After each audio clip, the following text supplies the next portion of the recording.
វិរេធនំទៅលក់កំសាយត្រពូ5វិរេធនំទៅលក់អង្កេបនឹងទីពួកវាលួចជក់កាន់ឆាអង្កេបនឹងទីពួកវាលួចជក់កាន់ឆាជាក្បាលខ្មៅវានឹមពីងគួយផឹកស្រា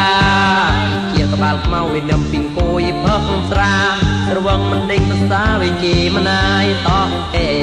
រវងមិនដេញភាសាវិជាមណាយតោះអេសត្វហៀងក៏ក្លីស្រីរត់រួតមេសត្វហៀងក៏ក្លីស្រីរត់រួតមេកកាយជឹងស្រែនឹងកប់ក្លោស្រាធូកកាយជឹងស្រែនឹងកប់ក្លោស្រាធូអាជាក្បាលខ្មៅវិញផ្លូវមោហអាជាក្បាលខ្មៅវិញផ្លូវមោហ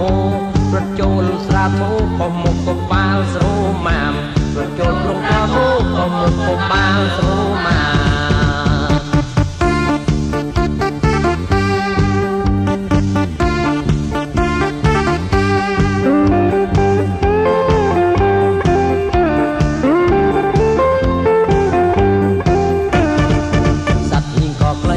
ស្រីរត់រួតមេសត្វហៀងក៏ក្លីស្រីរត់រួតមេកកាយជឹងស្រែនឹងកប់ក្លោស្រាធូកកាយជឹងស្រែនឹងកប់